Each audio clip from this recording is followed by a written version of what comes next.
जैसा कि सलमान अकरम राजा साहब ने बताया कि हफ्ते की रात को मेरे लीडर मेरे कायद जनाब इमरान खान साहब के साथ मेरे लीडर मेरे कायद जनाब इमरान खान साहब को हफ्ते की रात को जेल से हस्पताल मुंतकिल किया गया था। सबसे पहला सवाल तो ये है कि हमारे लीडर जनाब इमरान खान साहब की सेहत की हालत इस हद तक पहुंची क्यों कि उनको हस्पताल लेके जाना पड़ा। अगर फ़र्ज़ करें इस हालत तक वो पहुंचे तो इसका मतलब ये है कि वो पहले बीमार थे। इस बीमारी को पहले छुपाया क्यों गया? उनके ख़ानदान उनकी फैमिली से उनकी मुलाकात क्यों नहीं करवाई गई?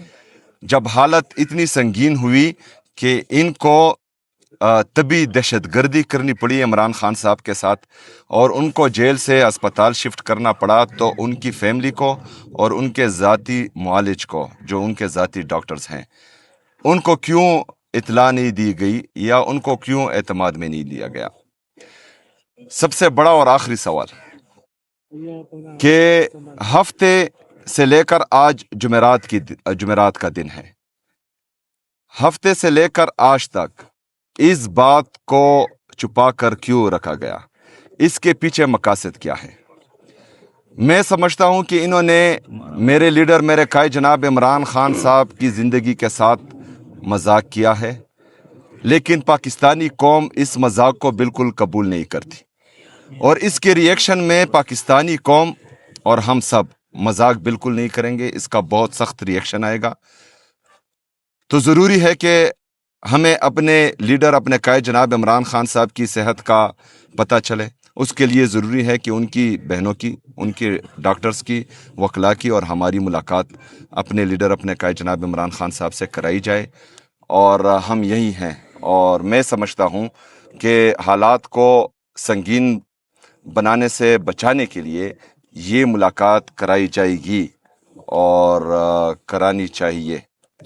हमें बिल्कुल एतमाद नहीं है इन लोगों पर, क्योंकि जिस तरह ना हक मेरे लीडर मेरे कायद जनाब इमरान खान साहब को इन्होंने कैद किया हुआ है, जिस तरह के केसेस वो बना रहे हैं, एक दफ़ा इन पर कातिलाना हमला हो चुका है, तो एतमाद के फुकदान में अगर इन्होंने इनकी फैमिली को इतला दिए बगैर ये लेके गए हैं तो ये मज़ीद तशवीश हमें पैदा कर रही है और इनको इतला देनी चाहिए थी और उनके फैमिली के सामने उनके ज़ाती मुआलिज से उनका इलाज करवाना चाहिए था। और हम जितना हम अपने लीडर अपने कायद जनाब इमरान खान साहब को जानते हैं, वो भी इन पर बिल्कुल एतमाद नहीं करते। अगर उनको किसी दूसरे डॉक्टर के पास किसी दूसरे अस्पताल में लेके गए हैं और उनके ज़ाती मुआलिज उससे बेखबर हैं, तो मुझे लगता है कि ये उन पर तिबी दहशतगर्दी की गई है, जिसको हम मेडिकल टेररिज्म भी कह सकते हैं, क्योंकि ये हर इंसान का बुनियादी हक है कि उसके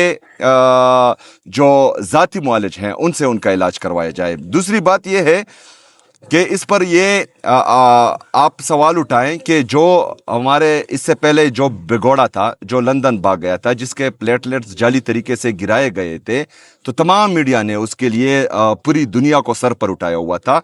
और अभी जो है इमरान खान साहब की हालत इतनी सीरियस है कि उनको अस्पताल लेके गया है और मीडिया का ये सवाल करना मेरे ख्याल में नाजायज़ है। आप लोगों को आवाज़ उठानी चाहिए। ये बताइएगा कि आपने बड़ी एक अहम बात की कि मैं वफाक के साथ बैठने के लिए तैयार हूं अपने सूबे की आवाम के लिए, तो ये अच्छी इनिशिएटिव आपकी। इस वक्त मैं सिर्फ और सिर्फ इमरान खान साहब की सेहत के हवाले से तशवीश का इजहार करता हूं और दूसरी कोई बात पर मैं जवाब नहीं दूंगा इमरान खान साहब के अलावा। तीरा का जो मामला है वो बड़ा सीरियस, मैं इमरान खान साहब के अलावा किसी से बड़ी तलखी पैदा हो रही है और फौज को निशाना बनाया जा रहा है। आप क्यों क्या कहना चाहते हैं भाई आप? सीएम साहब ये बताइएगा कि आप हर चीज का जो मलबा होता है मोस्टली सूबाई हुकूमत आपकी वो विफाकी हुकूमत पर डाल देती, तो इससे क्या मतलब है कि आपकी जो अपनी जो परफॉर्मेंस है Thank you जी। देखें ये बदनीयती आप ना करें। इमरान खान साहब की सेहत के हवाले से पूरी कौम की हालत जो है वो गुस्से में भी हैं और वो तशवीश का इजहार भी कर रहे हैं। तो तमाम सहाफ़ियों की ये ज़िम्मेदारी बनती है कि कौम के अजीम लीडर, कौम के सबसे मकबूल तरीन लीडर, उसके हवाले से आप आवाज़ उठाएं। जिस तरह आप लोगों ने एक सर्टिफाइड चोर के लिए आवाज़ उठाई थी जबकि उसके जाली प्लेटलेट्स गिरे थे, तो आज जो है आप लोगों ने आवाज़ उठानी है और आप मुल्क और कौम का साथ दें। शुक्रिया।